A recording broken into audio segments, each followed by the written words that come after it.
one of the best survival foods that you're going to find in the woods. They're loaded with fats, carbohydrates, protein, vitamins, and minerals. The only problem with acorns is they contain a lot of tannic acid, tannins. So if you eat one, it's going to be very bitter. Wow, that's bad. So you have to get that tannic acid out of the acorn. To do that, you have to leach the tannins out of the acorn with water. This is a white oak acorn. They're still slightly bitter, but not nearly as bitter as the red oak acorns. Much better. If you find acorns with a hole in them, they're no good because they're going to have a worm in them called an acorn weevil larva. First thing I'll do with the rest of the ones I find is dump them in a pot of water. The bad ones will float, and I'll take those ones out. The good ones will sink, so I'll gather up all the good ones, put them in a t-shirt, and crack them open.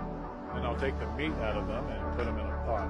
Fill it up with water, then I'll fill up a second pot with water. I'll put them on my fire and bring both of them to a boil. Then I'll let the acorns boil for about 15 minutes. And you can see how brown the water is with the acorns in it. That's all the tannins that I have boiled out of them. So I'll dump this water out, and they're still going to have some tannins left in them, so I'm going to boil them again in the second pot of water. So you just want to repeat this process over and over again several times until the water runs clear, or close to clear.